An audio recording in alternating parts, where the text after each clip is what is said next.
the successful heart transplant surgery performed on Iraqi brother and sister Joe, giving them a new lease of life.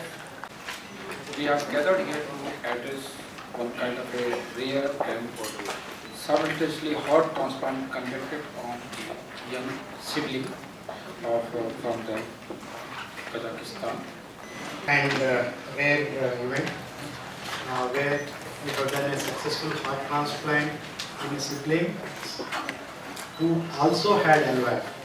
Even though in the literature you see some of the siblings getting heart transplant done or having heart, who came to us with severe heart failure, we had to put on LVAD, then we transplanted him successfully, and finally they are going home.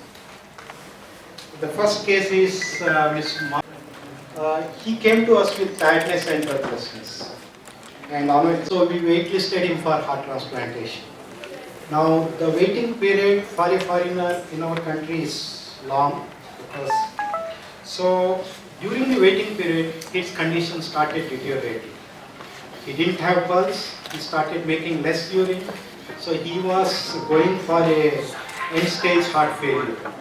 Dr. Bala decided to have the LVAD as a rescue therapy, as a bridge. Two cannulas you can see. From the apex, one cannula will come out, which will drain the blood out, and it is pumped back into the body through this scientific graft. So basically, the external pump will suck out blood from the heart and will give back to the body. Instead of heart pumping, right ventricular dysfunction. That means right heart also was not working well. However, we could manage with the medications. The external pump is pumping blood instead of heart function. You can see the pump outside. This is the pump and this is the flow.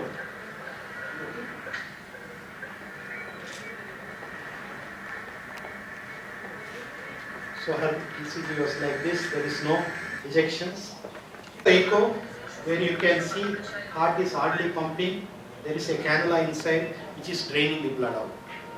In a month's time, we got a heart which was suitable. So this is the heart being transplanted.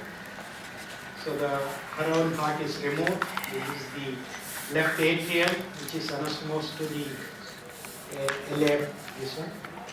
And finally the heart transplantation was successful.